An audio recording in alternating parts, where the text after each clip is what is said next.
Hello, dear ocean dreamers. Welcome back to the Sleepy Oceanographer, where we drift gently through the mysteries of the sea. Tonight we'll be exploring a curious question. Why do some fish sleep with their eyes open? It's a strange and peaceful thing, to float in the water, completely still, while your eyes remain wide and watching. But first, before we dive in, where in the world are you watching from tonight?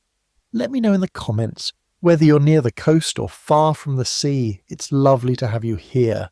Now, close your eyes, or keep them open, just like our fishy friends, and let's begin our gentle journey beneath the waves. The ocean at night is a world transformed.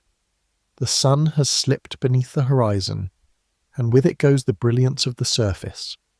In its place, a velvety darkness unfolds, stretching across the vast blue deep. Yet this darkness is not empty. It's alive with quiet motion, subtle colour, and the gentle pulse of a world that never truly sleeps. Beneath the waves, the bustling energy of the day begins to fade. Coral reefs, which just hours ago shimmered with darting fish and radiant sunlight, now dim to softer hues. The parrotfish cease their nibbling on coral. The angelfish slow their dancing. Tiny plankton begin to rise from the deep like a slow living fog, drifting upward in great clouds as part of the ocean's nightly migration, the largest migration on Earth, and yet almost entirely invisible. Moonlight filters down through the water, scattering in soft rays that ripple and sway with the movement of the sea. Some creatures glow faintly with bioluminescence, tiny sparkles of blue and green that flicker like stars in a slow-motion sky. A jellyfish drifts silently by, its bell pulsing in rhythm, trailing filaments behind like long threads of silk. It is not hunting, not feeding, just gliding serene in the night currents. All around, the water seems to hush. Movements grow more deliberate, more cautious. Many fish retreat into coral crevices, holes in the sand or kelp forests that gently sway like trees in a soft breeze. Sea turtles tuck themselves under ledges, their eyes half-lidded with stillness. Even large creatures, rays, groupers and gentle giants like whale sharks, slow down, gliding with less urgency, their energy conserved. The noise of the day, the clicks of snapping shrimp, the calls of dolphins, the splashes of feeding frenzies, is replaced by a low hum. The ocean never goes silent, but at night it softens, becomes almost meditative. It is a perfect world for sleep. Not the kind of sleep we know on land, curled up in beds with closed eyelids and blankets, but a more ancient kind of rest. A stillness of being, an underwater sigh. And within that hushed world, sleep begins to drift over its residents like a slow tide. Fish don't close their eyes, they have no eyelids, but that doesn't mean they're awake. As their muscles loosen, their fins slow, and they become still, a mysterious kind of underwater slumber begins. Some will sway in the current like leaves on a breeze. Others will rest in place, tucked into nooks, barely breathing. To float in this darkened sea, surrounded by life that moves so slowly, so peacefully, as to witness the ocean's quiet heart. A place where time seems to stretch and where rest is not escape, it is part of the rhythm. Even here in the deep, where everything must be alert to survive, there is room for sleep. And so the ocean rocks its children gently in the arms of the night. Fish, wide-eyed yet resting. Waters calm, light dim. The world turns slowly above, and deep below the ocean dreams. What is sleep, really? On land, we often think of sleep as a time when we lie down, close our eyes, and disconnect from the world. Our bodies go still, our minds drift into dreams. Our awareness fades, and we slip into a kind of quiet darkness, safe, warm, and still. But in the ocean, things work differently. There are no pillows, no blankets, no eyelids to shut the world away. And yet, in the watery vastness, fish sleep too. To understand how fish sleep with their eyes open, we first need to ask, what actually is sleep? Is it about closing your eyes, being motionless, dreaming? Or is it something deeper, something that even creatures with no eyelids and no bed still experience? Sleep at its core is a biological necessity. For all animals, even those in the sea, it's a time of restoration. The body repairs itself, the brain processes information, energy is conserved. In humans and other mammals, sleep is defined by cycles, light sleep, deep sleep, and the mysterious realm of dreams. Our muscles relax, our body temperature drops, our brains send out slower waves. We fall into a pattern that scientists can measure and observe. But fish, they don't follow the same rules. Their sleep is more fluid, more subtle. They don't lose all awareness. They don't collapse into unconsciousness like we do. Instead, fish enter a kind of rest state. Their bodies stop moving or move very little. Their metabolism slows down. Their brain activity shifts.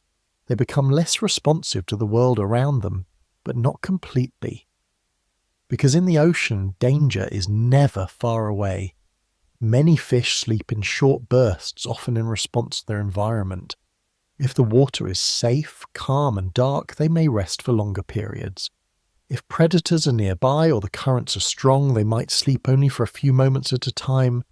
Tiny naps scattered throughout the night or even during the day. Some fish are nocturnal and sleep during the sunlight hours, hiding in crevices while the reef bustles around them. Others are diurnal, resting when the ocean grows dim and quiet.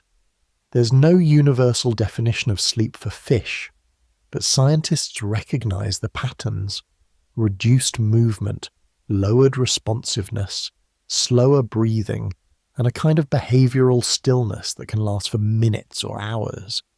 The eyes may stay wide open because fish have no eyelids to close, but inside the animal's resting deeply. Some species show fascinating signs of sleep. Zebrafish, small freshwater fish studied in laboratories, become slower to respond to touch or sound when they're asleep. Their activity patterns follow a day-night cycle just like ours. When they're sleep-deprived, they show signs of needing to catch up on rest later, another clue that they truly do sleep. And it's not just small fish. Large fish, even sharks, experience similar rest phases. In some sharks, certain parts of the brain appear to sleep while the body keeps swimming. This is called unihemispheric sleep. One half of the brain rests while the other stays awake, watching for threats and guiding the animal through the water. Dolphins do this too. It's a brilliant evolutionary solution for those who live in an unforgiving environment. Sleep is not about shutting down completely. It's about maintaining balance. Rejuvenation, restoration. Even under the waves, in a world of constant motion, life finds time to rest. The sea never stops moving, but its inhabitants do. Quietly, carefully, and in their own mysterious way. So when we ask, do fish sleep? The answer is yes, not like us, not with eyelids or pillows, but with a deep biological rhythm that hums quietly beneath the surface. They slow down, let go, and surrender, if only for a little while, to the stillness of sleep. And in that stillness, surrounded by the gentle sway of the sea, they find the quiet rest that every living thing needs. Imagine trying to fall asleep without being able to close your eyes. No lids to shut out the light. No barrier between your gaze and the world. Just the constant openness, a steady stare into the surrounding space, whether it's bright or dark, peaceful or dangerous. For fish, this is simply how it is. They are born without eyelids. Unlike humans and many of the land animals, fish never evolved the need for them. In the watery realm they call home, eyelids serve no practical function. There is no air to dry out the eyes, no dust to sweep away, no blinking needed to keep the surface moist or clean. In fact, The very concept of a dry, blinking eye simply doesn't exist beneath the sea. The water itself does all the work, hydrating, cleansing, flowing gently over the exposed eye with every passing current. But this brings up an interesting question. If fish can't close their eyes, how do they sleep? How do they shut the world out and truly rest? The answer is both strange and fascinating. They don't shut the world out. They adapt to sleep with it still fully visible. Their eyes stay open, but their internal state changes. Their body slows, their brain waves shift, their awareness softens. It's as if they dim the lights from within while still staring straight ahead. Some fish have evolved subtle ways to reduce visual stimulation during sleep. While they lack eyelids, certain species have a thin translucent membrane known as a nictitating membrane that can partially cover the eye. This isn't common, and it doesn't completely block vision, but is one way nature has offered a bit of protection during periods of rest. Sharks, still for instance, sometimes use this membrane to shield their eyes when feeding or sleeping, acting almost like an underwater visor. But most fish don't have even that. Instead, they rely on behavior to compensate. Many choose darker, hidden places to sleep, shaded crevices in coral reefs, holes beneath rocks, or even burrows in the sand. By surrounding themselves with shadow and stillness, they reduce what their eyes are exposed to, even if they can't shut them. Some species, like the clever parrotfish, go a step further and create a mucus cocoon that envelops their body while they sleep, acting as both a physical shield and a chemical cloak that masks their scent from predators. Their eyes may be open, but they are wrapped in safety. Others float gently in the open water, keeping one eye angled upward or outward, ever alert. This may sound contradictory. How can they be alert and asleep? But for many marine animals, sleep is not total unconsciousness. It's a lighter, watchful rest. Even while their body slows and their mind drifts into a restful state, part of them remains attuned to danger. Their eyes, always open to help with that. From an evolutionary perspective, this is genius. Fish have developed a kind of sleep that allows them to remain responsive to their environment without sacrificing rest. They can see a predator approaching. They can detect subtle changes in light or movement. And if needed, they can respond quickly, darting away from danger in a flash of scales and muscle. This ability to rest without closing their eyes is just one example of how life in the ocean has taken a different path than life on land. It challenges our assumptions about what sleep should look like and reminds us that rest comes in many forms. For fish, sleep is not a surrender, but a soft pause, a quiet interlude in the ongoing song of the sea. When you look at a fish and see its eyes wide open, unblinking, you might assume it's awake, alert, and watching you. But beneath that still gaze, it might actually be dreaming in its own way. Not of complex human images or wild stories, but of calm currents, remembered movements, and the peace that comes from simply being still in the water. The next time you see a fish, take a moment to wonder, is it watching you? Or is it asleep with its eyes open, lost in the rhythm of the ocean's quiet breath? To the casual observer, a fish at rest might not seem all that different from a fish in motion. There are no yawns, no curled-up postures, no closing eyes. And yet, if you watch closely, you'll notice something subtle and beautiful begin to happen when a fish begins to sleep. Its movements slow, its body grows still, and beneath the surface, its very heartbeat begins to soften. Sleep in fish doesn't involve dramatic shifts. There's no flipping of a mental switch from awake to asleep. Instead, it's more like the gradual dimming of a lantern.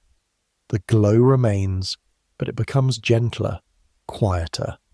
One of the first noticeable signs of sleep in many fish is the slowing of their breathing. Since fish breathe through gills, this change can be seen in the gentle motion of their gill covers. During wakefulness, these covers may open and close quickly, pulsing with effort, But as sleep takes over, the rhythm becomes slower, more deliberate, like a lullaby written in water. The heart too joins this restful rhythm. Though tiny and often hidden from view, a fish's heart adjusts its pace during sleep. Blood flows more slowly, muscles relax, the body enters a state of energy conservation, allowing cells to repair, systems to reset, and the fish to restore itself from the inside out. This is crucial in the underwater world, where food can be scarce and survival often depends on swift reactions. A slower pulse means less energy spent, and more energy available when it's needed most. You might wonder how this slowing down doesn't leave the fish vulnerable. After all, if a fish becomes too still, wouldn't it be an easy target for predators? But evolution has shaped the process carefully. Most fish don't become entirely immobile when they sleep. Instead, their movement becomes minimal, economical. Some hover in place, barely twitching their fins to maintain balance in the water. Others wedge themselves into tight spots in the reef, holding still like a stone among coral branches. A few species gently drift with the current, bodies limp but alert to the slightest disturbance. This state of reduced motion is not unlike a meditative trance. The fish remains connected to its environment through its open eyes, its lateral line and other sensory systems, but it allows itself a break from the demands of active life. The balance is delicate. Rest enough to rejuvenate, but stay aware enough to respond to danger. The slowing of the pulse and breath during this time reflects something universal across all creatures that sleep. Whether it's a lion in the savannah, a bird on a branch, or a fish in the sea, the body shifts into a healing mode. Hormones adjust, muscles rebuild, and neural circuits quietly reorganize. Even in the watery depths, sleep serves a purpose far beyond rest. It's a biological dance of repair and renewal. In some fish species, scientists have observed remarkable changes in muscle tone and posture during this slow pulse state. Reef fish that spend their days darting quickly through narrow crevices suddenly hang motionless at night, their fins drooping slightly, their spines less tense. If disturbed, they can react, but there's a softness to their presence, a surrender to stillness. Their energy is focused inward, not outward. For fish that migrate or travel long distances, like salmon or tuna, sleep must be even more carefully timed. These fish often rest while still moving. Their heartbeat and respiration slow, but they glide along with the currents, letting the ocean carry them as they conserve strength. It's a kind of mobile sleep, where the body is in transit, but the systems inside are humming at a quieter, lower frequency. The ocean, in all its vastness, pulses with life, but not always loudly. In the hidden hours of the night, its creatures slow their rhythms. They breathe more gently, let their hearts beat a little softer. This is the language of underwater sleep. Not ends, but softness. Not stillness, but slowness. When we think of fish with open eyes and steady bodies, we often assume they're waiting or watching, but many are simply resting. Their pulses are low, their breath is quiet, and their thoughts, if fish have thoughts, are drifting like seaweed on the tide. In this slow state, they are not afraid. They are not searching. They are simply being.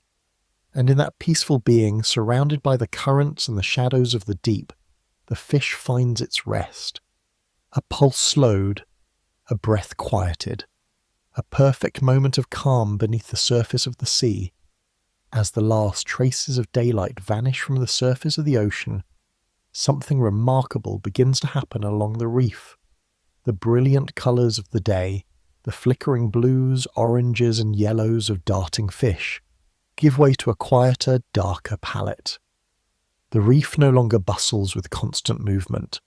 Instead, it transforms into a sleeping city, and its tiny residents retreat into the safe, hidden corners they know so well. Many reef fish are masters of finding the perfect nighttime shelter. During the day, they might zip back and forth across the coral, feeding, courting, defending territory. But when the sun sets, they seek safety. Sleep, while necessary, is also a time of vulnerability, especially in the open ocean, where predators prowl in the darkness, and there's nowhere to lock a door or hide behind a wall. So fish do the next best thing. They tuck themselves away in the cracks, crevices, and hollow spaces of the coral reef. Some fish, like the clownfish, retreat into the soft arms of a sea anemone, nestling gently among the stinging tentacles that protect them from nighttime threats. Others, like damselfish or wrasses, wedge their bodies tightly into small spaces in the coral, anchoring themselves with their fins or bracing against the rock to keep from drifting in the current. This kind of shelter not only provides physical protection, but also shields them from the eyes of nocturnal hunters, like moray eels, lionfish, and reef sharks that silently patrol the reef under cover of night. These hideaways are often chosen with care. A good sleeping spot must be small enough to prevent entry from larger predators, yet open enough to allow a quick escape if needed. It must offer darkness, shelter from strong currents, and often even a familiar scent or surrounding, much like how a human might find comfort in the same pillow or corner of a bed each night. Over time, some fish even return to the same sleeping spot again and again. Scientists observing reef environments have noticed individual fish displaying consistent bedtime routines, disappearing into the same crevice at dusk, emerging from the same place at dawn. These routines aren't just random, they reflect the importance of memory and territory, and perhaps even a primitive sense of safety or comfort in the familiar. Sleep in coral crevices is more than just practical, it is beautiful in its quiet intimacy. Imagine a tiny blenny nestled upside down in a hole barely wider than its body, its eyes open and unblinking, yet unmoving. Imagine a goby pressed into a narrow groove in the sand between coral outcrops, barely visible except for the gentle flare of its gills. They are not hiding out of fear. They are resting, trusting the reef to keep them safe while they restore themselves in the shadow of the coral. For some fish, the sleep spot is also a shared space. Certain species bed down together, forming tiny nighttime clusters within the coral. This group resting behavior adds a layer of safety, as more eyes, open though resting, may increase the chance of detecting a passing threat. It also reflects the deeply interconnected life of the reef, where every nook and cranny becomes a shared refuge, a quiet room in the great underwater city. And then there are fish that use sand itself as a blanket. Goatfish and flounders, for instance, will bury themselves under a thin layer of sand, revealing only their eyes as they sleep.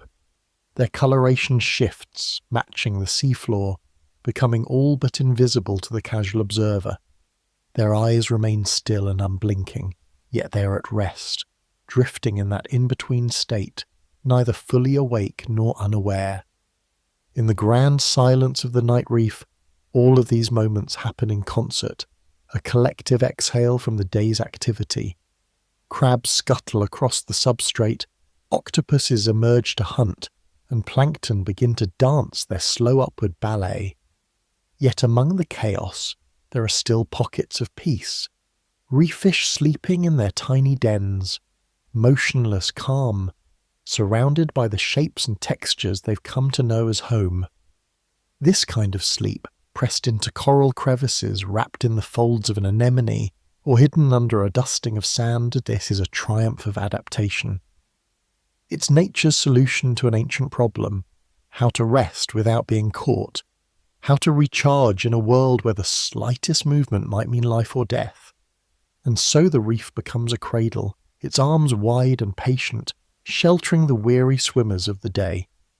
There are no lullabies in the sea, no blankets or beds, just the soft embrace of coral, the rhythm of the tide, and the open-eyed peace of a fish trusting the reef to hold it safely until morning light returns.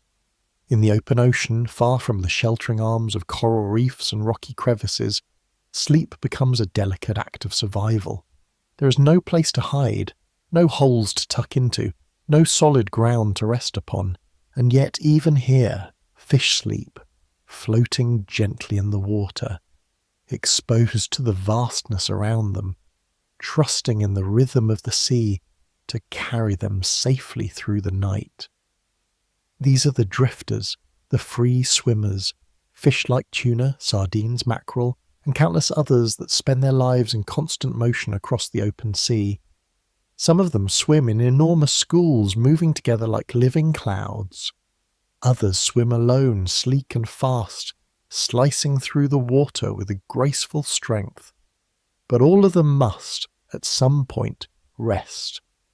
For fish that live without shelter, sleep must look very different. With no caves or coral to retreat to, these fish have adapted to sleep while hovering, drifting, or gliding slowly through the water column. There are no eyelids to close and no physical walls to protect them, just their own bodies, their finely tuned senses, and the gentle cradle of the sea. Floating sleep is a quiet marvel. In many species, the body becomes almost motionless, except for the slight flick of a fin now and then, just enough to maintain balance and position in the water. The fish may angle slightly downward or upward, head tilted or tail raised, depending on the species and the current. Their muscles soften, their gills slow, they let themselves be carried, like fallen leaves on a stream, held in place by a delicate equilibrium of buoyancy and awareness. In this state, the fish's metabolism drops, they use less energy, allowing their cells to rest and recharge. Their brain enters a state of lowered responsiveness. They do not become unconscious in the way mammals might. Instead, they enter a restful awareness. It's a sleep that stays lightly tethered to the world, like a balloon floating just within reach of the hand. Fish that sleep in the open have another challenge to face: visibility. Unlike the reef, where the complexity of shape and colour can offer camouflage, the open ocean provides very little cover. Here, everything is visible from far away, and yet nature provides. Many of these fish are silver, blue, or grey, hues that reflect the water around them and break up their outline. Their shimmering bodies become part of the sea itself, difficult to detect against the moving light of the ocean. Some species take advantage of schooling behaviour as a form of protection. In a large school, fish may sleep in shifts, with some individuals resting while others remain more alert. The school keeps moving, gently rotating like a living galaxy, its members taking turns at the outer edge or in the centre. This silent coordination provides safety in numbers, even during the most vulnerable hours.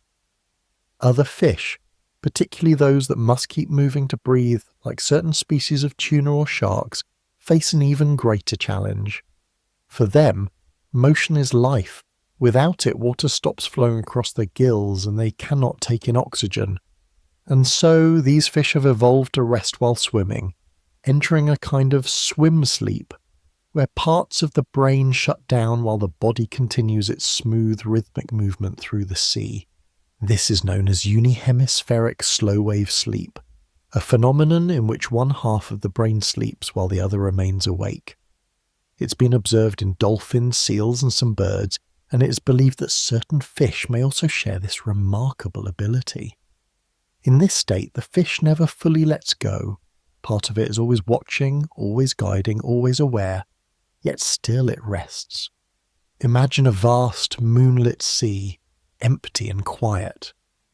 Far below the surface, a single fish hovers in place, its body relaxed, its fins barely moving.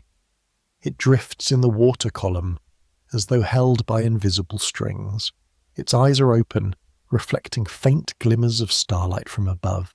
It does not blink, it does not speak, but within it sleeps, gently, quietly, deeply. This kind of sleep requires trust. Trust in the environment, trust in the body's senses, trust in the balance between rest and readiness. And over millions of years, these open water fish have perfected that balance. They sleep without shelter. They rest without walls. They close nothing, yet find peace in the very motion that carries them forward. To float in the ocean is to be held in the arms of something ancient and vast. For these fish, sleep is not a place they go to. It is something they carry with them, a softness that lives beneath the surface of awareness. A pause in the endless swimming, a quiet exhale into the blue. And as they drift in this open stillness, rocked by the slow rhythm of the sea, the fish surrender. Not to danger, but to trust, to the safety of movement, to the beauty of sleep with eyes wide open. In the vast and mysterious world of the ocean, danger never truly sleeps. Predators lurk behind coral ridges, glide through shadows, and cruise the open blue at all hours. For fish, the ability to rest is essential, but so is the ability to stay alive. And in this delicate balance between stillness and survival, nature has crafted a remarkable adaptation. The ability to sleep with one eye on danger, quite literally. Because fish do not have eyelids, they cannot close their eyes in the way land animals do. This means that even while they sleep, their eyes remain wide open, exposed to the world around them. At first glance, it might seem impossible to rest under such conditions, but the truth is far more elegant. Many fish have evolved to maintain a level of visual awareness even in sleep, allowing them to stay vigilant against threats that might otherwise catch them off guard. Some fish have developed a fascinating behaviour known as unihemispheric sleep. In this state, only one hemisphere of the brain rests at a time, while the other remains alert. Though this phenomenon is more commonly documented in marine mammals like dolphins and certain species of birds, researchers believe that several types of fish exhibit similar patterns, particularly those that live in environments where sleep without awareness would be deadly. In practical terms, this means that while part of the fish's brain enters a sleep-like state, reducing energy usage, slowing metabolism, and allowing for internal restoration, the other half continues to process visual and environmental information. One eye may focus outward, scanning the water for movement, while the rest of the fish remains still, appearing almost motionless. And yet that single watchful eye ensures that the fish remains tethered to its surroundings. This ability to maintain partial awareness while resting offers enormous advantages. Predators like barracudas, groupers, or reef sharks often hunt under cover of night, when their prey might be drowsy or less responsive. But a fish sleeping with one eye open, both literally and neurologically, can detect the shift in water pressure, the flicker of a shadow, or the distant vibration of an approaching threat, and react in time to flee. Even fish that don't use unihemispheric sleep still benefit from keeping their eyes open. With no eyelids to obscure their vision, the transition from rest to action is instantaneous.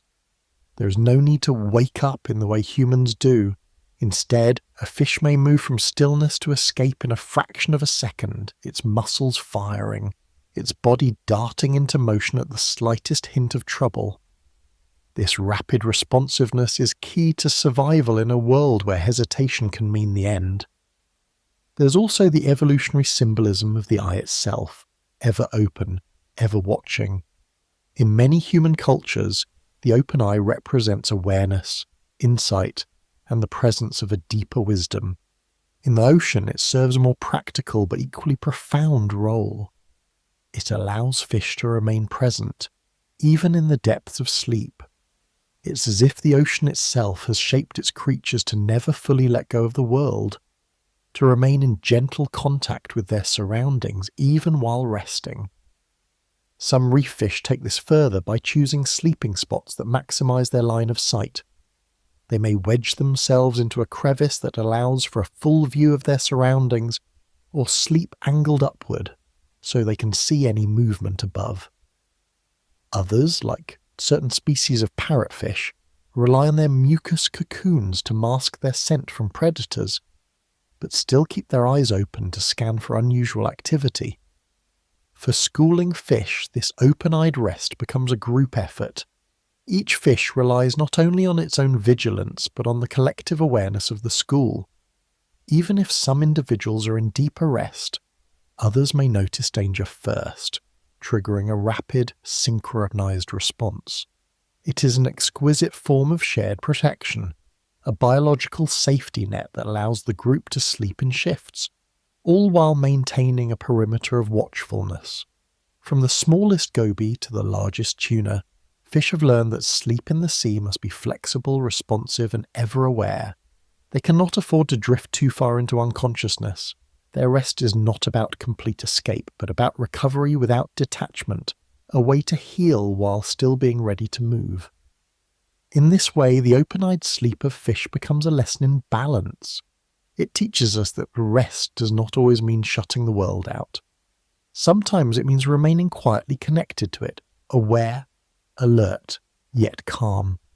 Trusting the body to know what to do, trusting the senses to keep us safe. And so, as the fish hovers in the dark waters, its body still, its eye gleaming softly in the filtered moonlight, it sleeps. Not in ignorance of the world, but in partnership with it. Not in fear, but in quiet readiness. One eye on danger, one half at peace, a beautiful compromise shaped by the rhythm of the sea. Among the most enchanting and peculiar behaviours in the ocean's nighttime realm is the one performed by the parrotfish, a colourful, curious creature named for its beak-like mouth and vibrant scales that shimmer like painted mosaics beneath the sea. As the sun sinks below the waves and the reef begins to dim, the parrotfish does something astonishing. It pauses in its foraging, finds a secure spot in the coral, and begins to secrete a clear, jelly-like substance from glands located near its gills and mouth. This goo slowly wraps around its entire body like a ghostly cocoon, forming what many scientists call its mucus blanket, a delicate, protective sleeping bag spun from the fish's own body. At first glance, this behaviour might seem bizarre, even unnecessary. Why would a fish go through the trouble of wrapping itself in slime before going to sleep? But like most things in nature, there's a reason, and in this case it's both ingenious and beautiful. The parrotfish's mucus cocoon serves several vital functions, the most important of which is protection. While the reef is a relatively safe home during the daylight hours, nighttime brings new dangers.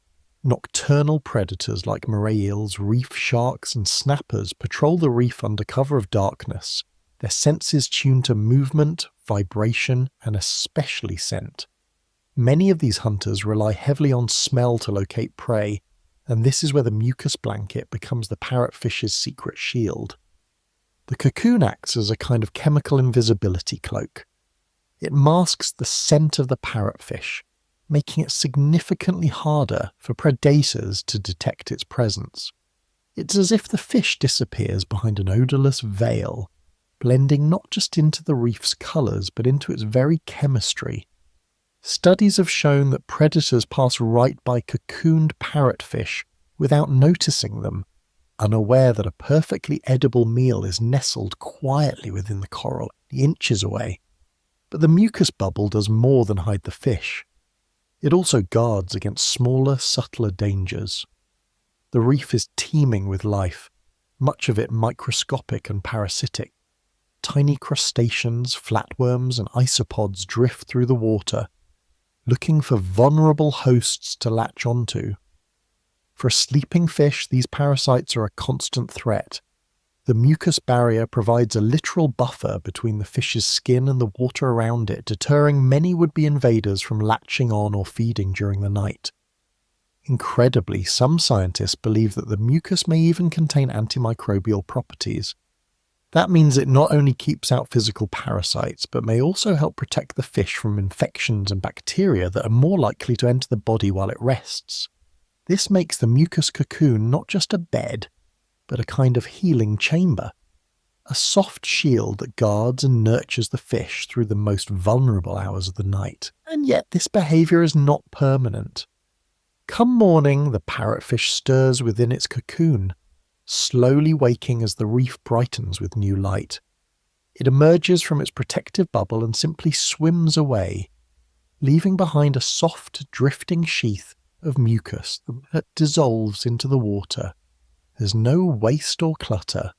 The cocoon is ephemeral, created each night, vanished each of me, like a dream that fades upon waking. The elegance of this nightly ritual speaks to a deeper wisdom within the animal world, a wisdom that finds creative solutions not through force, but through gentleness. The parrotfish does not defend itself with claws or speed. It does not fight or flee.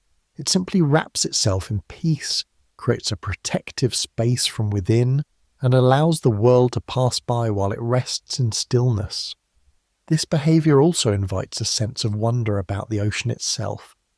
Beneath the waves, we often imagine survival as a violent, competitive struggle, and yet here is a creature that survives the night not through aggression, but through softness, through transparency, through the simple act of creating a boundary between itself and the world, without shutting the world out completely.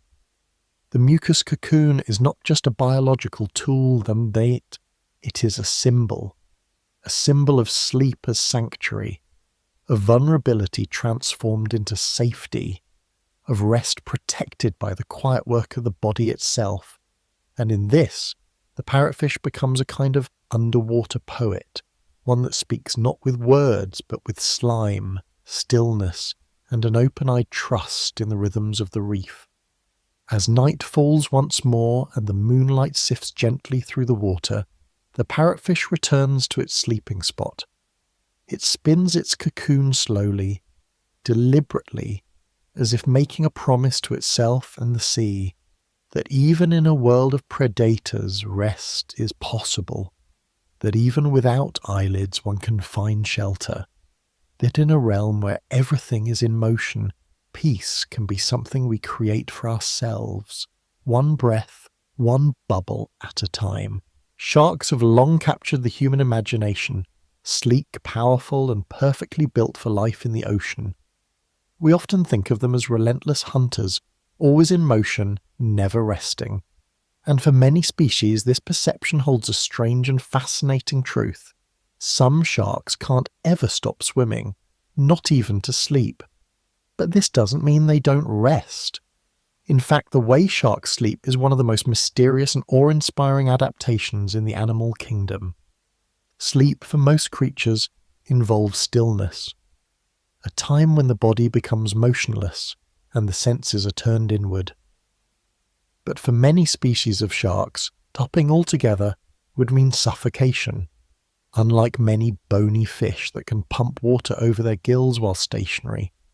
Certain sharks rely entirely on ram ventilation, a process that requires them to keep moving forward to push oxygen-rich water through their gill slits. If they stop swimming, they stop breathing. It's a design that seems to make sleep impossible, and yet nature finds a way. Sharks have adapted to rest in ways that don't always fit our usual definitions of sleep. Some species, like the great white shark or the mako, must keep swimming at all times, but they can enter a low-energy state where their swimming becomes minimal and their brain activity slows. They cruise in slow, straight lines, conserving energy, their bodies gliding effortlessly through the water. During these restful periods, parts of the shark's brain become less responsive, while other regions remain alert enough to steer the body and monitor the environment. This state is not full sleep, but rather a kind of mindful drifting where rest and motion coexist in perfect balance.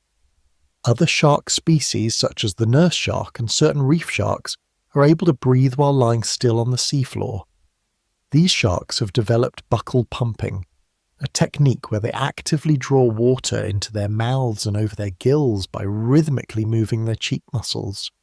This allows them to stop swimming entirely, settle on the ocean floor, and rest in complete stillness. Their broad bodies pressed into the sand, eyes half open, gills slowly pulsing. These bottom-dwelling sharks offer a rare glimpse of true sleep in these ancient creatures. Researchers have observed periods of reduced responsiveness, lowered brain activity, and physical stillness that closely resemble the sleeping patterns of other fish and even some land animals. Some even display signs of sleep cycles, alternating between deeper and lighter stages of rest. And while sharks do not have eyelids, some can roll their eyes back or downward, partially shielding them from the light and signalling a retreat into sleep. But even this form of sleep is not without its risks. The ocean, after all, is a place where rest can be dangerous. A sleeping shark must still remain aware of potential threats, including larger predators, competing sharks, or even opportunistic scavengers. To guard against this, sharks often choose specific resting places. A nurse shark might tuck itself under a rocky ledge or nestle between coral formations, where its body is protected and its presence less obvious. Reef sharks may congregate in small groups in underwater caves or crevices, finding comfort in numbers and darkness. There is also evidence that sharks, like dolphins and some birds, may practice unhemispheric sleep, where one half of the brain rests while the other remains awake. This would allow them to continue swimming, navigating, and even avoiding obstacles, all while getting the restorative benefits of sleep.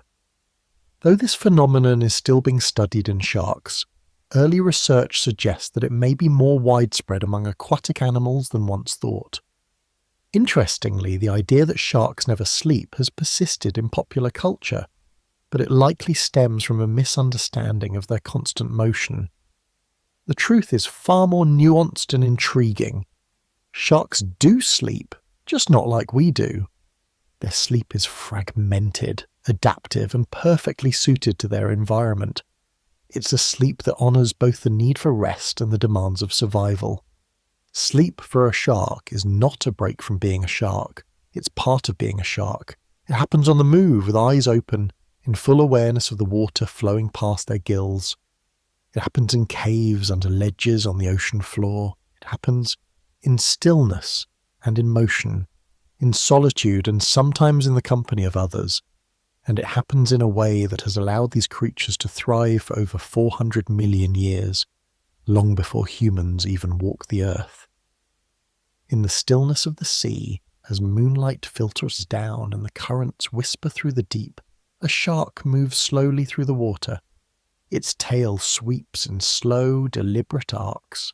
Its eyes glimmer faintly, reflecting distant light. It is not hunting, it is not fleeing, it is simply gliding, half aware, half asleep, letting the ocean carry it through the silent hours of the night. And in that quiet, drifting state it rests, a sleep shaped by time, by water, by instinct older than memory, reminder that even the fiercest creatures of the deep need moments of peace. Not a pause in life, but a part of it, swimming through dreams with eyes wide open. Beneath the surface of the ocean, life unfolds in ways both silent and astonishing. For fish, survival depends not only on sight or smell, but on a hidden superpower that many humans scarcely notice. A line that runs quietly along their body just beneath the skin from head to tail. This remarkable structure is known as the lateral line, and it is one of the ocean's most extraordinary sensory systems. Even in sleep, when the body grows still and the eyes remain open yet unfocused, the lateral line stays gently alert, a silent sentinel that never fully rests. The lateral line is a specialized organ made up of tiny sensitive cells called neuromasts, embedded along a faint groove on either side of a fish's body. These neuromasts are capable of detecting the most subtle changes in water pressure and movement, a passing current, a shift in temperature, the wake of another fish, the silent glide of a predator. All of it creates disturbances in the water, and the lateral line feels them like fingertips stretched across space. Unlike human senses that depend heavily on light or sound waves moving through air, the lateral line reads the water itself. It is a form of touch extended beyond the body, an ability to feel at a distance. It allows fish to navigate through pitch-black waters, to coordinate their movements within tight schools, and, perhaps most importantly, to remain aware of their surroundings even while they sleep.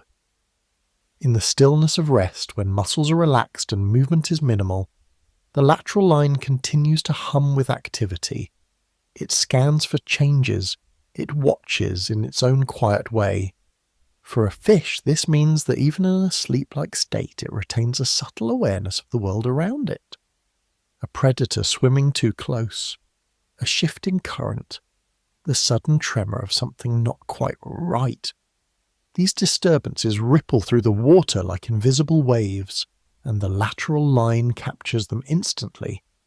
This is especially crucial during sleep, when the eyes may not be focused, and when the body is most vulnerable.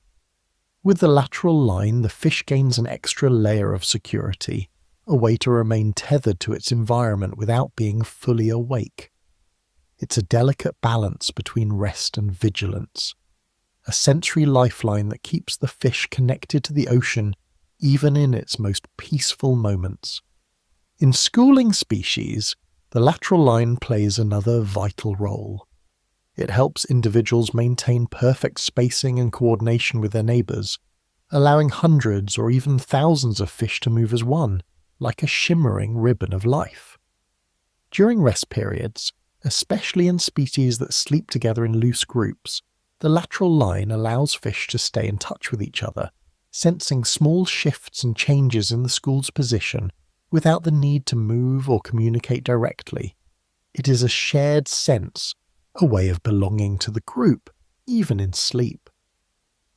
Scientists have marveled at the precision of this system. Experiments have shown that fish with disrupted or damaged lateral lines struggle to orient themselves in the water. They can no longer avoid obstacles or track the movements of nearby animals. They become disoriented, unbalanced, and unable to react properly to threats. This shows just how critical the lateral line is, not only in hunting or swimming, but in the basic experience of being a fish in a three-dimensional fluid world. And unlike other senses, the lateral line never truly shuts off.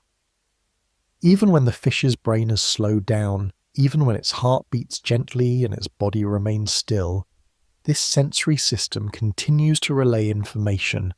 In a way, it becomes the dream catcher of the sea, holding the line between sleep and awareness, between stillness and motion. Some species may rely on the lateral line even more heavily during certain sleep phases. For example, bottom-dwelling fish that bury themselves in sand or wedge into crevices may let their vision relax entirely, depending instead on the faint vibrations that signal the approach of another creature. In the open ocean, where sight can be obscured by murky waters or total darkness, the lateral line becomes the fish's closest companion, a guide through the unseen, a whisper in the current. The elegance of this system reminds us that in the sea, life is rarely defined by rigid on and off states. Sleep is not a complete disconnection, but a gentle dimming of the senses, and the lateral line is always there, running quietly along the fish's body like a strand of awareness, tuned not to light or sound, but to pressure, movement, and the silent shape of the water. As a fish floats, its body still and open-eyed in its quiet resting place, the ocean moves around it. Tiny eddies spiral. Particles drift. A distant swimmer brushes against the current. The fish may seem unaware, dreaming perhaps in its own way, but through the lateral line it listens. It listens without ears. It feels without touch. It knows, even in stillness. And so, in the soft hours of underwater sleep, the fish rests, but not blindly. Its body breathes slowly, its heart beats gently, and along its sides, a line of ancient wisdom keeps watch, whispering stories of the sea as the world moves quietly around it. In the gentle, flickering shallows of coastal reefs and lagoons, a tender scene unfolds that many never notice. The sleep of baby fish.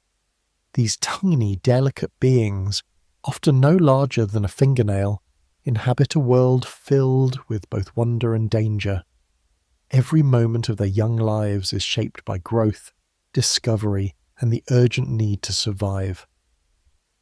But like all living creatures, even the smallest fish need time to rest. And so, in the quiet spaces between rocks, seagrass, and coral rubble, the ocean becomes a nursery of soft, swaying slumber. Juvenile fish, unlike their adult counterparts, are still learning how to be part of the sea. Their bodies are not fully developed, their instincts still forming, their patterns of behaviour more fragile and uncertain. Because of this, sleep is not just a luxury, it is a necessity. In their early stages of life, fish must devote more time to resting than adults do. Their tiny systems are in a constant state of development, and rest becomes a tool for growth, repair, and learning. Just as human babies sleep more than adults to support their brain development, young fish sleep to fuel the intricate process of becoming what they were meant to be. The sleeping habits of baby fish reflect this need for recovery and safety. Many seek out shallow, protected areas close to the reef, places where larger predators have difficulty reaching. They might nestle among blades of seagrass, bury themselves gently in the sand, or hide beneath fragments of coral or discarded shells. These spaces offer more than just physical protection. They provide a sense of enclosure, a kind of watery cradle where the young fish can rest without being completely exposed. During sleep, these juvenile fish enter a state of near total stillness. Their movements slow, their gill beats become more rhythmic, and their coloration may even fade or shift slightly to help them blend more fully into their surroundings. Their eyes, always open, become less reactive to motion and light. The fish drifts, not through space, but into a state of rest where energy is conserved, and the body can silently work on building muscle, tissue, and memory. This period of slumber is also essential for integrating what the fish has learnt during the day. Young fish must absorb vast amounts of information in their early lives. How to find food, how to recognize danger, how to move with a school, how to navigate the dynamic world of the reef. Even without a complex brain capable of dreaming as we know it, sleep allows the nervous system to reinforce patterns and reactions, making the fish more capable of survival with each passing day.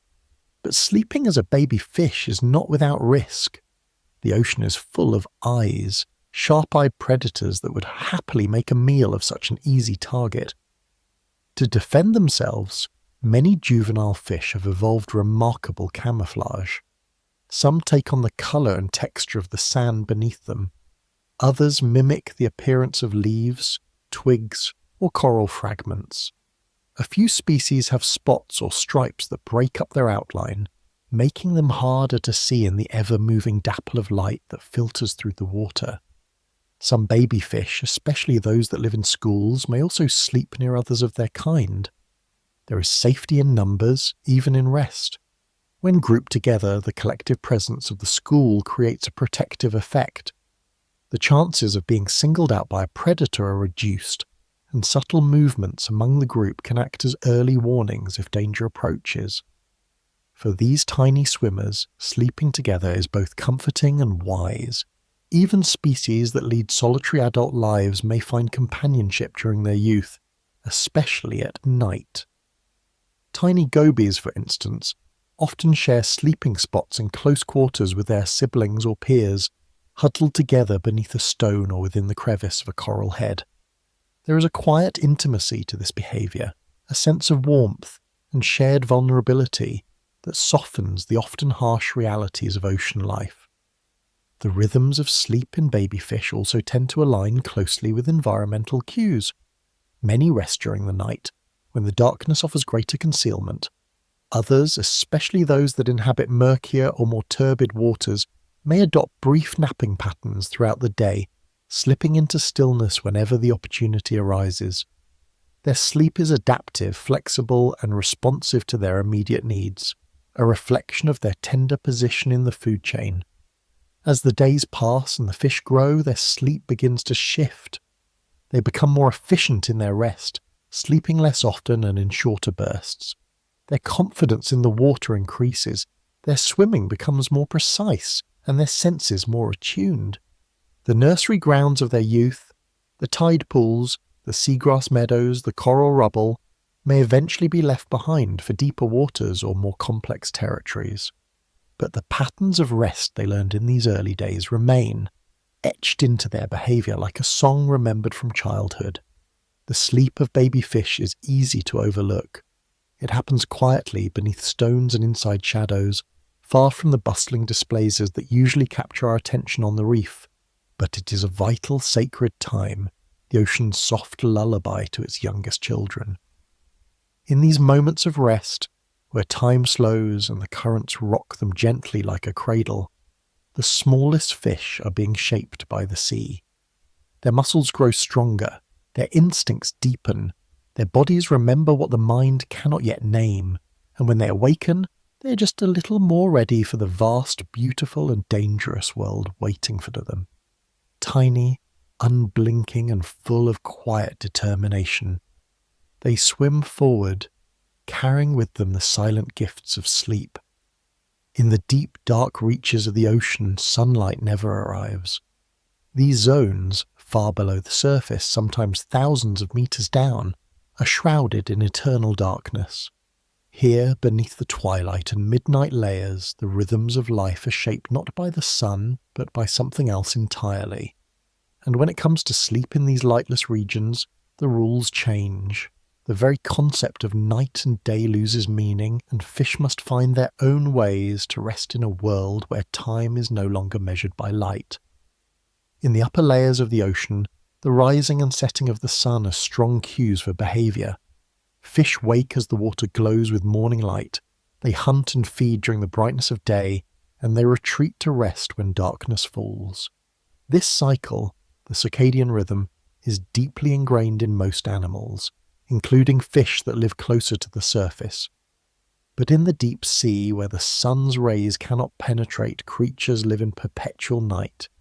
There is no sunrise to stir them awake, no sunset to lull them into sleep. And yet, they rest. Somehow they still know when to pause, when to slow down, when to surrender to the soft rhythm of stillness.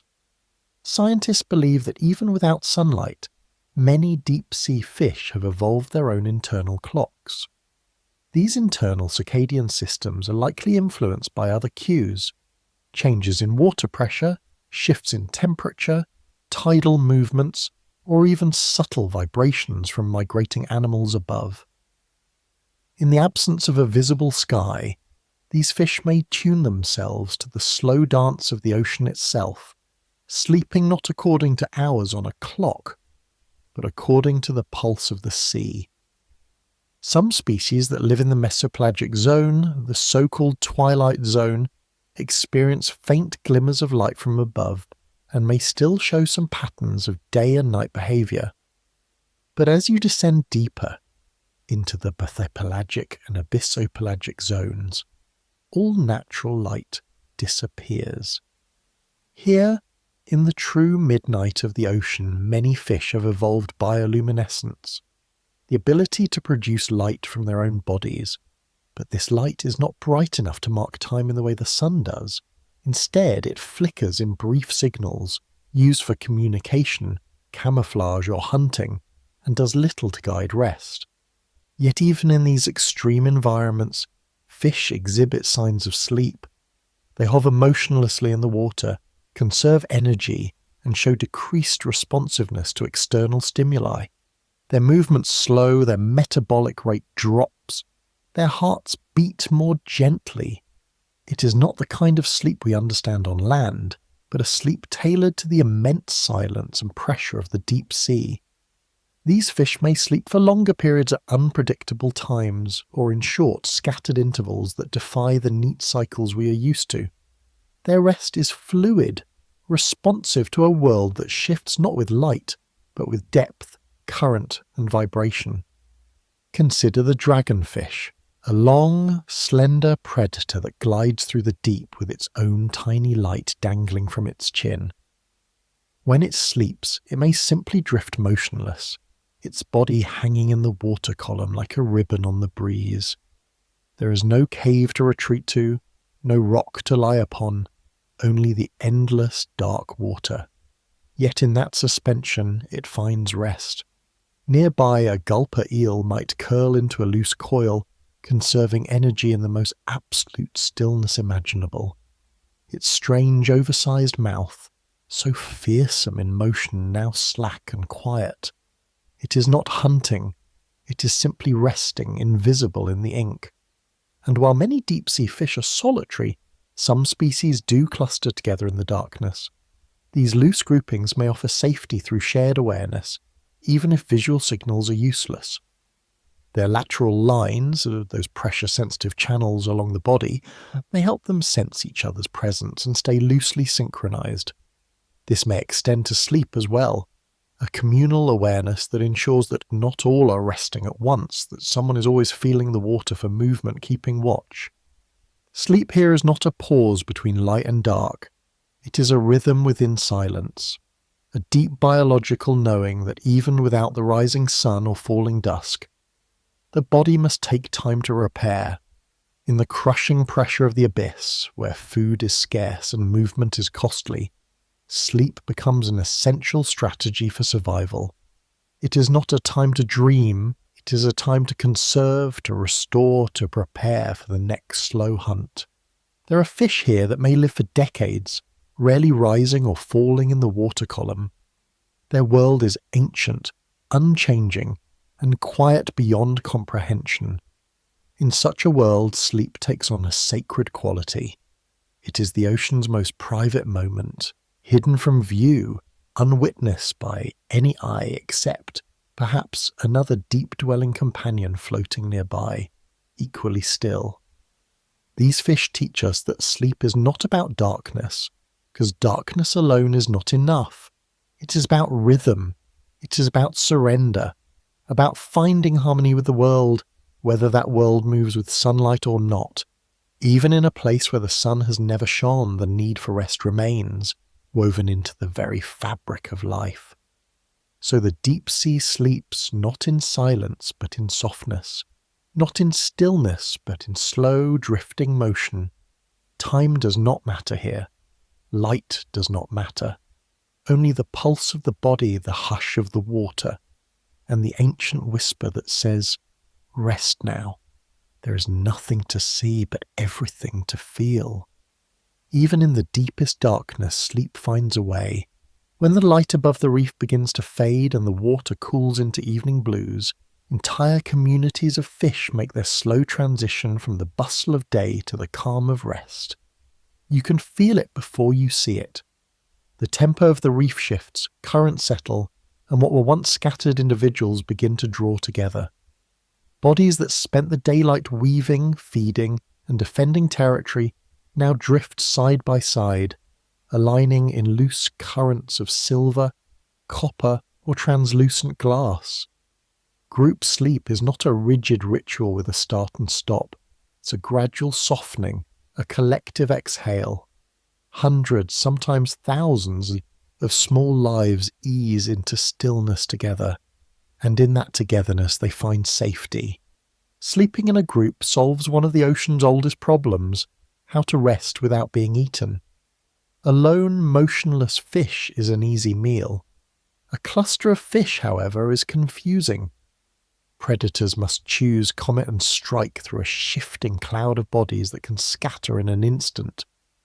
Even when most of the school is in a low-energy sleep-like state, the simple math of numbers reduces each individual's risk, the dilution effect.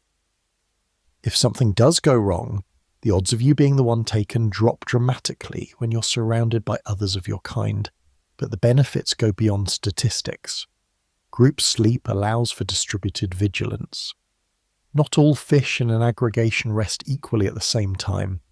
Individuals at the outer edge of the group may remain in lighter rest, more responsive to changes in current, light, or movement, while those tucked safely toward the center can relax more fully.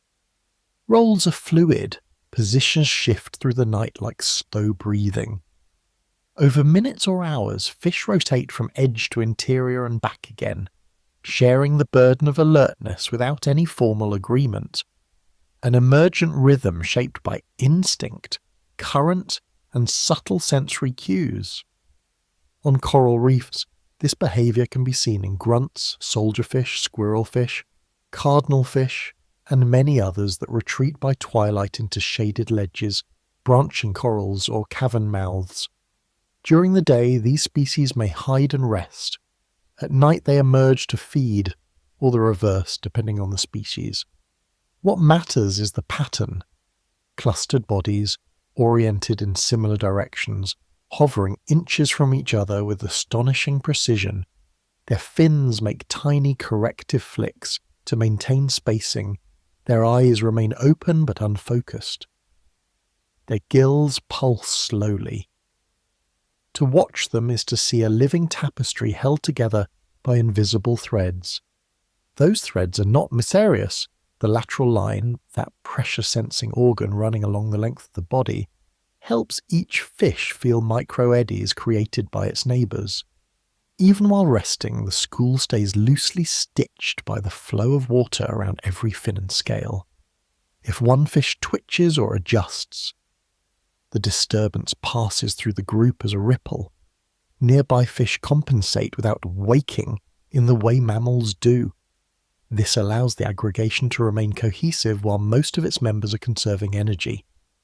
Pelagic schooling fish, anchovies, sardines, herring, show a different but related pattern in open water. With no reef to wedge into, they rely on movement and proximity. At lower activity phases, which may serve as their sleep analogue, the school's speed drops, spacing tightens, and turning frequency decreases. Rather than the high-energy, flashing directional changes seen when predators approach, a resting school forms a slow drifting cloud that rides stable layers of water where temperature and current are gentle. Individuals within this cloud reduce tail beats, glide more, and draft in each other's slipstreams, saving precious energy while still moving enough to ventilate their gills. Energy conservation is a major theme in group rest. Hydrodynamic sheltering occurs when fish position themselves to take advantage of vortices shed by neighbours. Less effort is needed to maintain position, which means more energy can be devoted to cellular repair and growth, especially important for juveniles. Young fish often choose to rest near older individuals, learning spacing rules through imitation and sensation. If they drift too far, the increased flow noise along their lateral line cues a correction. Over time, they internalize the school's resting geometry the way a child learns the boundaries of a bed. Color and contrast frequently change at rest. Many reef fish display night colors, patterns that mute bright daytime markings and replace them with mottled, low-contrast camouflage. When fish gather to sleep, these night patterns can make the entire group harder to detect against the varied background of rock and coral. In some species, individuals darken their upper bodies and lighten their bellies, blending with the dim overhead glow and the paler substrate below. When hundreds do this together, the school becomes a shifting, low-visibility haze.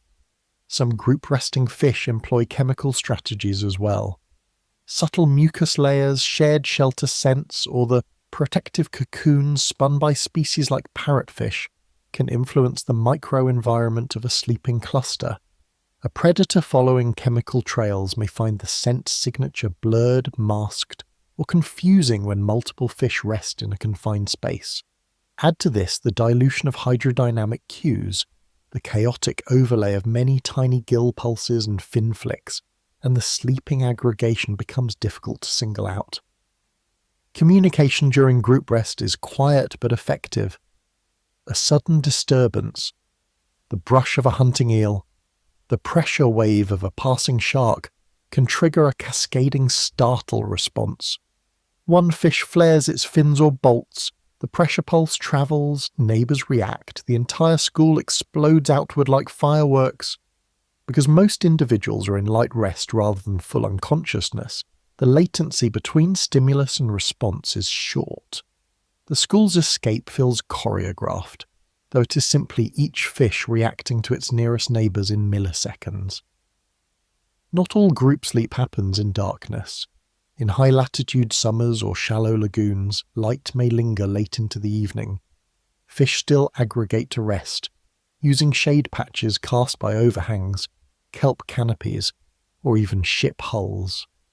The cue to sleep may be temperature drop, tidal phase, feeding completion, or internal clocks, rather than strict light levels. What unites these varied settings is the instinct to come together, to trade a little personal space for the security and efficiency of the group. Juveniles are especially drawn to communal rest. In mangrove nurseries and seagrass beds, clouds of tiny fish hover among the stems at dusk, settling into micro-schools that sway as the vegetation moves. Each blade becomes a boundary, each neighbour a point of reference. The young learn quickly, stay near the group, match the pace, respond when others move. Those who master these rules survive to graduate to the reef or the open ocean, where schooling, awake or at rest, becomes their lifelong strategy. Even large, charismatic species sometimes form loose nighttime assemblies. Reef sharks may circle slowly through the same cavern system. Snappers may stack in vertical columns along a drop-off. Batfish gather beneath their pilings, where shadow and structure combine. While not sleeping in the mammalian sense, these low-activity congregations function as community rest zones, where energy use drops and the odds of predation on any single individual decline. Watching groups sleep invites reflection on our own species. Humans, too, have long rested in groups, families gathered around hearths, villages behind walls, communities sharing watch duties through the night. Safety in numbers, warmth in closeness, shared alertness. These are ancient patterns we still feel in our bones. Perhaps that's why seeing a school of fish suspended together in the dim water feels strangely comforting. It reminds us that rest is not always solitary. Sometimes we sleep best when we are held, by place, by community, by the quiet nearness of others. So imagine yourself drifting beside a sleeping school. The water is calm. Hundreds of small bodies hover, each one a point of silver light. Every so often a subtle wave passes through them, a collective adjustment, a whispered signal that all is well. You breathe with them, you feel the current they share. Nothing is hurried, nothing is alone. In this suspended moment, the ocean becomes a dream of community. Open eyes, quiet hearts, and a world that keeps gentle watch while you rest. When we close our eyes to sleep, we often drift into vivid inner worlds, tumbling through memories, fantastical stories, and feelings that seem as real as daylight. We call these experiences dreams, and they add colour to the quiet hours of rest. But beneath the waves, where the fish sleep with eyes wide open, no such theatre appears to play behind their steady gaze. Their rest is deep, restorative, and essential, yet almost certainly dreamless. Why is that?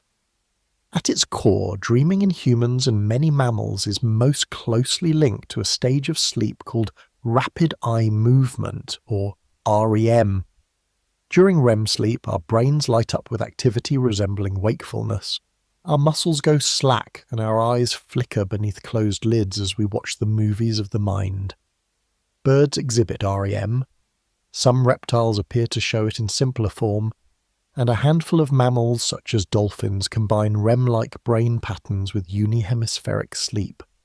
But in fish, scientists have looked long and hard for a comparable phase and found only hints, never a clear match. Fish do rest in measurable ways. Their brainwaves slow, their responsiveness drops, their metabolism settles into an energy-saving hum. Zebrafish in laboratories, for instance, become less reactive to taps on the glass or flashes of light once they have drifted into their low-activity state. And if researchers keep them awake too long, they show a sleep debt, napping, longer later to recover. These patterns satisfy most definitions of sleep, but they lack the bursting neural fireworks that mark REM. Instead, a fish's night passes in what scientists call slow wave-like rest, a gentle lull rather than a two-part dance of deep sleep waves followed by vivid REM storms. Their brains idle, housekeeping genes switch on to repair cells and clear metabolic waste, proteins rebuild worn synapses, memories stabilize in quiet pulses rather than in surreal storylines. It is purposeful silence rather than narrative chaos. That doesn't mean learning stops, far from it. Experiments with small schooling species show that motor skills practiced in daylight improve after a period of rest, even without canonical REM. Zebrafish taught to navigate mazes or recognize color cues perform better the next day if allowed normal sleep. Their brains find subtler ways to replay and reinforce fresh experience, perhaps in slow rhythmic waves rather than explosive dream bursts. Imagine a dim coral reef at midnight, neurons whispering calmly through circuits while the animal hovers, motionless but attuned. From an evolutionary standpoint, this quieter strategy makes sense. Fish brains are simpler in structure than those of birds or mammals, lacking a layered neocortex where elaborate dream imagery may arise. Much of their processing occurs in the mid and hindbrain, which govern instinctive behavior, locomotion, and sensory filters. In such architecture, replaying the day's lessons need not involve full-color hallucinations. A soft rehearsal of patterns is enough. There is also the question of safety, because many fish keep partial awareness during rest, eyes open, lateral line scanning water vibrations, half the brain on alert if predators loom. Surrendering to a vivid dreamscape could prove fatal. A salmon drifting in a river pool cannot afford to thrash in response to an imaginary threat, nor can a wrasse wedged in coral venture into dream hunting, while moray eels lurk nearby. Evolution favours rest that restores without disconnecting. Yet a hint of mystery lingers. Recent high-resolution imaging of zebrafish larvae has revealed brief flickers of sharp neural bursts during rest, bearing faint resemblance to what mammals experience in REM. These bursts last only seconds and appear sporadically. Researchers debate whether they serve memory consolidation or simply reflect spontaneous activity. If they are proto-dreams, they're dreams reduced to silhouettes, the shallow imprint of a former age before full REM evolved in the tree of life. Still, whatever flashes light their minds remain utterly invisible to us. No fish opens its mouth in unconscious speech. No fins twitch in chase of phantom prey. Watch a sleeping parrotfish behind its transparent mucus bubble, and you will see perfect stillness. Gills sighing, body swaying in the current. Nothing that betrays a private cinema. It rests in pure presence, surrendering to the ocean's cradle without wandering into worlds that never were. For some viewers that might seem like a loss. Where are the fishy adventures, the heroic sprints across coral kingdoms? But perhaps there is quiet wisdom in dreamless rest. To exist wholly in the moment, to heal cell by cell without distraction, to wake with clear memory and unclouded purpose. This is its own gift. A fish needs no nighttime fairy tale to remind it how to swim come dawn. Its body remembers in muscle and scale, and so the reef slipped through hours of hush. Schools huddle, sharks drift in mindful motion, silvery minnows drowse among seagrass stems. There are no pastel landscapes behind those unblinking eyes, no ancient myth retold in half-lucid spectacle. Only repair, renewal, and the patient heartbeat of a world that never truly sleeps. When the first pale threads of morning light weave through the water, each fish stirs, ready and rested, with nothing to shake off and nothing to forget. Their night has been as clear as the sea itself, a meditative pause between two tides of living. Imagine yourself drifting a few meters above a silent moonlit reef. The water is cool velvet around your skin, thick with the mineral scent of salt and the faint hum of distant waves rolling overhead. Down below, the mosaic of corals lives in subdued hues. Lavenders turn to smoke, golds rendered bronze, reds cool to umber. Fish hover motionless in hollows, pressed gently by the almost imperceptible heartbeat of the tide. Their eyes, unshuttered and glass-bright, mirror scattered pinpoints of starlight that penetrate the surface like silver needles. One by one, the thousand soft sounds of daylight have vanished, replaced by a vast hush that somehow feels louder than any clamour. This is the open-eyed peace of the ocean. It is a peace born not of absence, but of perfect balance. Everywhere you look, life and rest are braided together. A cardinal fish suspended beneath a ledge, muscles slack yet prepared, a sand diver half buried on the seafloor, grains drifting over its dorsal fin like desert wind, a manta far off in the blue, its wings stroking in slow, even-maned beats that use almost no energy. Each glide a lullaby to itself. Nothing here is fully asleep in the way we understand sleep, yet everything is profoundly at rest. Eyes stay vigilant, lateral lines drink in the faintest quiver, nostrils test minute chemical shifts in the water. The ocean permits restoration, but never forgets the rule of survival. To find serenity under such terms is to taste a deeper flavour of calm, one that has practised compromise for hundreds of millions of years. Above the reef rim, a lone green sea turtle settles onto a ledge, its shell mottled with decades of algae and barnacle scars. Tiny cleaner shrimp scuttle across its carapace like caretakers tidying a chapel before dawn. The turtle's eyelids, rare among fishes but common for its reptilian kind to slip halfway shut. Still, a dark crescent remains open, measuring the gloom. You watch the faint expansion of its chest, a syllable of breath drawn slowly in. Then the dormant glide of breath let softly out. Every creature here participates in the ocean's communal lull. A lull punctuated only by sporadic flashes, perhaps the electric blue flare of a comb jelly, or the pale ghost pulse of a sleeping parrotfish's mucus cocoon catching stray moonbeams. Somewhere deeper, where even moonlight cannot reach, a sleeper shark passes through pillars of cold water, slow as drifting ice but vast and undeniable. In that blackness, its eyes reflect nothing, yet it remains aware through its organ systems attuned to electromagnetic whispers. The shark's state is neither waking nor dream, a middle realm we have no human word for. It is a reminder that peace need not be gentle in appearance. It can wear a cloak of jaws and muscle and still embody the essence of repose.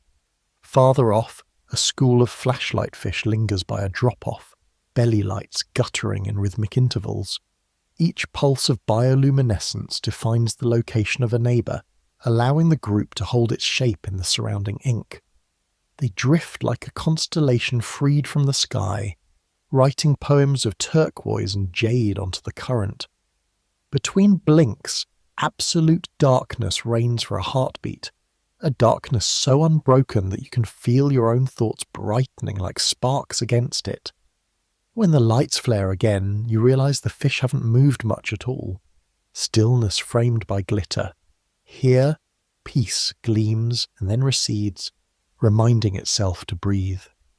The longer you stay suspended in this nocturnal sanctuary, the more you sense invisible threads connecting every organism. The threads are made of vigilance, yes, predator sensing prey, prey reading predator, but also of a shared surrender to the need for rest. The ocean is too vast, too intricate for any creature to control. Instead of barricading itself against uncertainty, life here relaxes into it. Eyes wide, senses quiet, yet primed. Even you, foreign and air-breathing, begin to slow your pulse, inhaling and exhaling through your regulator, in a cadence that echoes the sea's own respiration. In this space, worry feels as alien as being. Urgency dissolves like salt crystals in warm water. You recall how, on land, nightfall often arrives with finality, doors bolted, lights extinguished, eyelids sealed over the bright cinema of the human mind. Underwater, night is not a shutting out but a turning inward, as though the whole biosphere draws a curtain of silk across itself and whispers, "We are present, but we are resting." It is the peace of guardianship rather than escape, a peace available only to those who keep at least one sense tuned to the world even while they heal. Soon the faint grey suggestion of dawn begins to seep across the surface, and the reef stirs. In sleepy increments, colours brighten, wrasses peel from their crevices, damselfish resume their territorial parades. Yet the memory of that open-eyed night lingers in the water like cool perfume. It whispers a lesson. Peace is not the absence of vigilance. It is the harmony that arises when vigilance and surrender share the same breath. The fish have always known this. They dream no dreams, spin no fantasies, need no closed lids to journey inward. Rest for them is simply trust. In their bodies, in the water, in the ancient dialogue between danger and haven. As you ascend back toward the rippled mirror of the dawn-lit surface, bubbles cascading like silver beads from your regulator, you carry that lesson with you. Above, the human world waits. Rolling surf, bustling harbours, the clamour of daytime agenda. But somewhere inside, a filament of oceanic calm remains unbroken. You have seen the open-eyed peace of the ocean, and it is a peace that travels. In every mindful breath you draw, every still moment you carve from daylight, you can feel the hush of those vigilant sleepers, the rhythmic furl of fins, the soft pulse of gills. It abides undimmed beneath every wave.